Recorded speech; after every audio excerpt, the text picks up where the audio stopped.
하나님은 굉장히 한결같은 분이시잖아요. 우리가 생각하는 것보다 우리 하나님은요 더 한결같은 분이세요. 예레미야를 통해서 하나님께서는 23년 동안 한결같이 끊임없이 꾸준히 말씀하셨어요. 그럼에도 불구하고 이스라엘은 23년 동안 정말 꾸준히 변함없이 하나님의 말씀을 거부하죠. 여러분 듣는 것은 관심의 문제예요. 하나님을 듣지 않았다는 것은 하나님께 관심이 없다는 말이에요. 이스라엘의 관심은 하나님께 있지 않았잖아요. 하나님이 아닌 주변에 강대국에 있었어요. 강대국을 하나님보다 더 사랑하고 더 신뢰했어요. 하나님을 듣지 못하고 하나님이 들리지 않는 이유가 여기 있는 거예요. 관심의 대상이 하나님이 아니고 사랑의 대상이 하나님이 아니기 때문이에요. 여러분 하나님의 음성이 들리지 않는 이유는 이거밖에 없어요. 다른 이유가 없는 거예요. 하나님께 그만큼 관심이 없는 거예요. 하나님을 그만큼 사랑하지 않는 것이죠. 그만큼 내 삶에 있어서 하나님의 위치가 그만큼 작은 거예요. 그렇기 때문에 하나님의 음성이 들리지 않는 것이죠. 때로 여러분 우리 아이들을 키울 때 제가 핸드폰에 빠져 있잖아요. 그리고 아이들의 소리가 들리지 않아요. 그 아이들이 이렇게 이야기해요. 아빠는 나보다 핸드폰이 더 소중하구나 이렇게 이야기할 때가 있어요. 제가 뭐 많이 그러지도 않거든요. 아이들이 그렇게 얘기하는 거예요. 아이들이 느끼면 그러는 거예요. 아무리 아빠를 불러도 아빠가 대답하지 않아요. 왜냐하면 지금 관심은 아이에게 없기 때문인 거죠. 하나님의 음성을 듣지 못하고 하나님이 꾸준히 말씀하시는데도 우리가 듣지 못하는 이유는 이거밖에 없는 것 같아요. 그만큼 우리의 관심이 하나님께 없는 거예요. 그만큼 우리가 하나님을 사랑하지 않는 거예요. 이거밖에 없어요. 여러분 자녀가 부모의 말을 듣지 않는다면 때로는 매를 들어서라도 그 부모의 말을 듣게 해야 돼요. 부모이신 하나님은 자녀인 이스라엘이 그분의 말씀을 듣게 하기 위해서 모든 방법을 동원하세요. 그 방법이 때로는 참 고통스럽죠. 그리고 그 방법이 그 자녀로 하여금 혼란스럽게 만들 때도 있어요. 그렇지만 여러분 그 방법은요 생명의 방법이에요. 그 고통이 잠시일 거예요 분명. 그죠? 혼란스러움은 분명히 있겠지만 잠시일 뿐이에요. 그렇지만 그 방법은 생명의 방법인 것이죠. 23년 동안 듣지 않던 이스라엘에게 하나님이 매를 드시기 시작하세요. 그 매는 진노의 술잔과 칼이라는 것입니다. 15절 16절 읽어볼까요? 15절 16절 읽어볼게요. 시작. 내게 이르시되 너는 내 손에서 이 진노의 술잔을 받아가지고 내가 너를 보내는 바 그 모든 나라로 하여금 마시게 하라. 그들이 마시고 비틀거리며 미친 듯이 행동하리니 이는 내가 그들 중에 칼을 보냈기 때문이니라 하시기로. 여러분 진노의 술잔은 하나님의 분노를 상징해요. 칼은 전쟁을 의미해요. 그런데 여러분 우리가 읽은 15절 16절을요 자세히 들여다보잖아요. 진짜 이스라엘을 망하게 한 것은 무엇일까요? 15절 16절을 가만히 들여다보면 진짜 이스라엘을 망하게 한 게 무엇일까요? 하나님이 매를 두 가지를 드셨잖아요. 진노의 술잔과 칼이라고 하는 매를 드셨는데 진짜 이스라엘 백성을 망하게 하는 하나님의 매는 뭐예요? 칼이 아니에요. 칼은 전쟁을 상징한다고 말씀드렸잖아요. 칼 때문에 이스라엘 백성들이 망하는 게 아니고요. 진노의 술잔 때문에 그 진노의 술잔을 마셨기 때문에 이스라엘 백성들이 망하는 거예요. 여러분 잘 들어보세요. 이스라엘 백성이 하나님의 말씀대로 진노의 술잔을 마셨어요.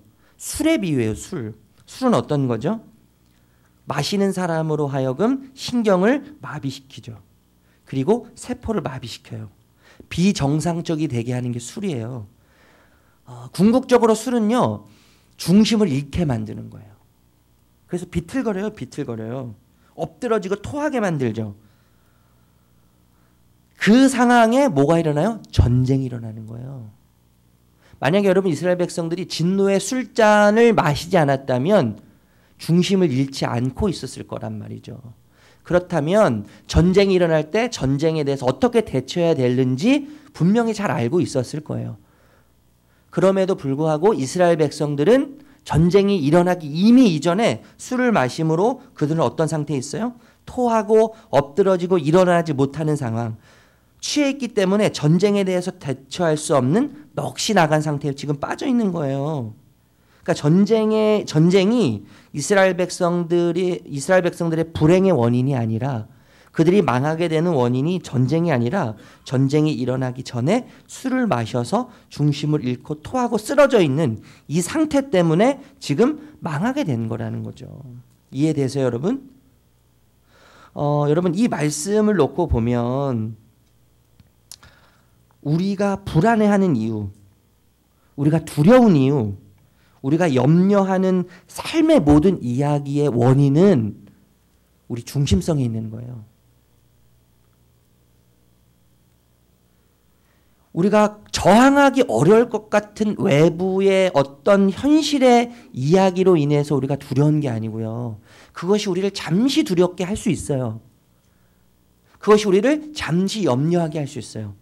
그렇지만 여러분, 우리를 변함없이 사랑하신 하나님의 그 위대하신 사랑, 우리를 지금도 변함없이 보호하신 하나님의 보호하심, 영원히 우리를 구원하시는 구원자 되신 우리 주님께 중심을 못하기 때문에, 우리의 중심을 주님께 두지 못하기 때문에, 거기서부터 중심을 잃었기 때문에 절망에 빠질 수밖에 없는 우리의 연약한 모습이 그 속에 담겨져 있는 것이죠.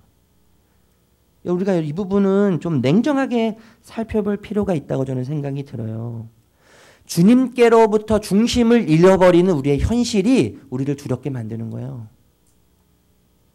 주님께로 온전히 우리의 중심을 두지 못하기 때문에 우리는 두려워할 수밖에 없고, 우리는 염려할 수밖에 없고, 우리는 불안해할 수밖에 없는 거예요. 여러분, 진노에도 순서가 있어요. 진노는 먼저 이스라엘을 향하지 않습니까? 18절 말씀 읽을게요. 18절 시작.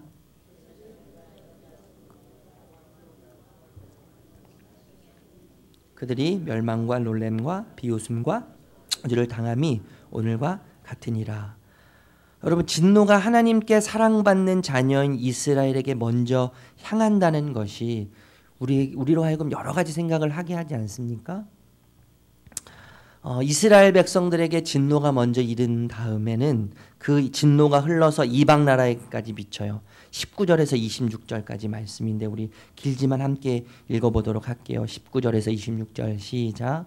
또 애굽의 왕 바로와 그의 신하들과 그의 고관들과 그의 모든 백성과 모든 섞여 사는 민족들과 우스 땅의 모든 왕과 블레셋 사람의 땅 모든 왕과 아스글론과 가사와 에그론과 아스돗의 나머지 사람들과 에돔과 모압과 암몬 자손과 두로의 모든 왕과 시온의 모든 왕과 바다 건너쪽 섬 왕들과 드단과 데마와 부스와 살적을 깎은 모든 자와 아라비아의 모든 왕과 광야에서 섞여 사는 민족들의 모든 왕과 시므리의 모든 왕과 엘람의 왕과 메대의 모든 왕과 북쪽 원근의 모든 왕과 지면에 있는 세상의 모든 나라로 마시게 하라. 새싹 왕은 그 후에 마시리라. 여러분, 이 새싹 왕은요, 이 바벨론 왕을 상징해요. 이스라엘 백성으로부터 시작된, 하나님께서 선택하셔서 하나님의 사랑을 받은 이스라엘 백성들로부터 시작된 이 진노가 이스라엘 백성들에게 흘러 넘쳐서 이방 백성에게까지 미치죠. 그런데 여러분, 이 진노는요, 초국가적이에요. 그리고 초지역적이고 초영역적이에요. 그래서 여러분, 모든 나라들을 이야기하잖아요. 이스라엘 백성, 이스라엘이라고 하는 나라, 유다라고 하는 이 나라를 중심으로 해서 동서남북, 그리고 그 이외의 모든 나라들에 대해서 지금 언급하고 있는 거예요. 애굽과 바벨론에 대해서 언급하죠. 강대국에서부터 작은 섬나라, 그 작은 섬나라의 왕들까지 나라의 크기와 백성의 수와 힘의 크기에 구분 없이 모든 나라를 초국가적으로, 초지역적으로, 초영역적으로 하나님이 심판하시고 하나님의 진노가 이를 것을 이야기하죠. 여러분, 뿐만 아니에요. 여러분, 이 하나님의 진노는 계급을 초월하는 거예요. 인종을 초월해요. 그래서 왕과 신하들과 고관들, 그리고 모든 일반 백성들까지 이르는 것이 하나님의 진노죠. 여러분 이 진노는요 너무 이 초월적이고 강력하기에 어느 누구도 거부할 수 없어요. 피할 수 없어요. 우리 27절에서 29절 읽어볼게요. 27절에서 29절 시작. 너는 그들에게 이르기를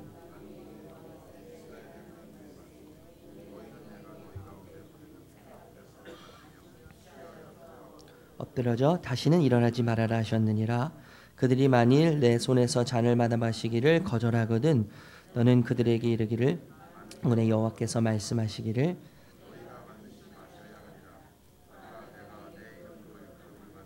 성에서부터 재앙 내리기를 시작하였은즉 너희가 어찌 능히 형벌을 면할 수 있느냐.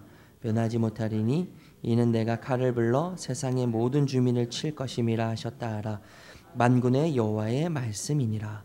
여러분 마지막에 만군의 여호와의 말씀이니라. 만군의 여호와 하나님의 이름을 거는 것은 확실성을 이야기하는 거예요. 하나님께서 하나님 자신의 이름을 걸고요. 이스라엘 백성들로부터 시작된 진노가 이방의 모든 나라에게도 반드시 임할 것이라고 하는 이 확실성에 대해서 하나님께서 자신의 이름을 걸고 이야기하시는 거죠. 여러분 초월적인 이 하나님의 진노, 너무나 강력하게 피할 수 없는 이 하나님의 진노의 대상에서 우리도 예외일 수 없어요. 우리도 예외일 수 없어요. 여러분 우리는 본질상 진노의 자녀였지 않습니까? 에베소서 2장 3절에 이렇게 이야기해요. 전에는 우리도 다 그 가운데서 우리 육체의 욕심을 따라 지내며 육체와 마음에 원하는 것을 하여 다른 아들과 같이 본질상 진노의 자녀였더니. 여러분 이 본질상이라는 이 의미는 자연적이라는 말이에요. 우리는 자연적으로 진노받아야 될 대상인 거예요. 우리는 자연적으로 저주받아야 될 대상인 거예요. 그래서 여러분 우리는 진노의 잔을 마셔야만 하는 사람들인 거예요. 존재들인 거예요. 그 누구도 피할 수 없어요, 여러분. 그런데 여러분 이 진노의 잔을 나를 대신하셔서 누가 드셨어요? 예수님이 드셨어요. 마가복음 14장 36절에 이렇게 이야기해요. 아버지께서는 모든 것이 가능하오니 이 잔을 내게서 옮기옵소서. 그러나 나의 원대로 마옵시고 아버지의 원대로 하옵소서. 그리고 예수님께서 어떻게 하세요? 그 진노의 잔을 나를 대신하셔서 드시는 거죠. 여러분 예수님께서 대신 마신 진노의 잔은 우리로 하여금 자유로워진 자들이 되게 하신 거예요. 이게 뭐예요? 복음이에요, 여러분. 복음. 복음이에요. 여러분 복음은 우리로 하여금 무엇을 하라고 명령하지 않아요. 이미 그 사랑으로 우리를 변화시키셨어요. 우리로 하여금 변화되라고 말씀하지 않으세요. 우리로 하여금 진노의 자녀에서 벗어나라고 명령하지 않으세요. 명령하시기 전에 이미 우리를 진노의 자녀에서 벗어나게 하신 거예요. 우리의 신분을 변화시켜 주셨어요. 이것이 복음이에요, 여러분. 그렇기 때문에 복음은요. 복음을 통해서 우리를 사랑하신 그 하나님의 사랑에 대해서 복음이 이야기할 때는 무엇을 이야기하냐면 우리의 어떠한 행동이 하나님으로 하여금 우리를 더 사랑하게 만들지 못해요. 왜요? 하나님의 이미 우리를 사랑하신 그 하나님의 사랑이 최고의 극치이기 때문에 그런 거예요. 여러분 우리의 부족한 행동이 하나님의 사랑, 우리의 부족한 행동으로 하여금 하나님의 사랑이 우리를 덜 사랑하도록 만드시지 못해요. 왜냐하면 그 하나님의 사랑이 이미 극치이기 때문에 그러는 거예요. 하나님의 사랑은 우리의 어떠함과 전혀 상관이 없어요. 그게 복음이에요. 그게 복음이에요. 그 복음이 여러분 우리를 진노의 잔에서 진노의 자녀에서 영원의 사랑의 대상으로 우리를 완전히 바꿔놓으셨어요.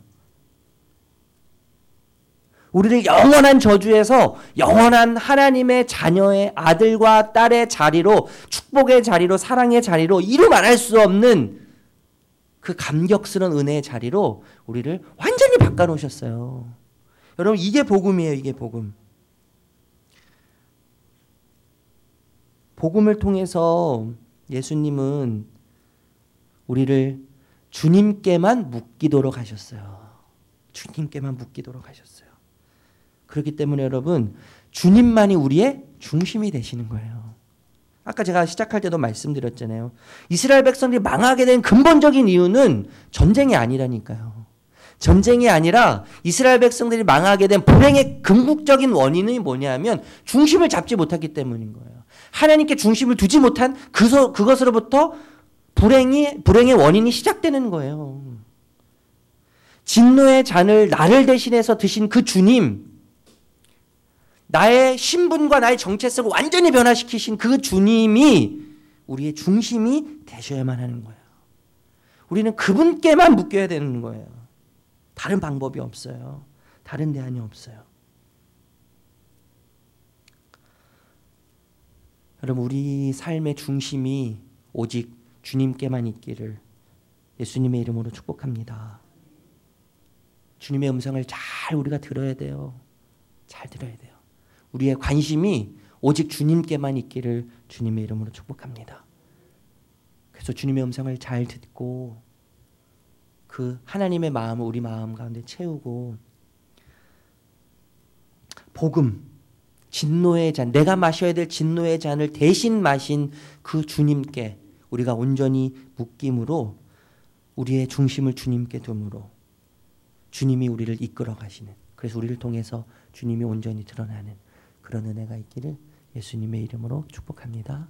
기도하겠습니다.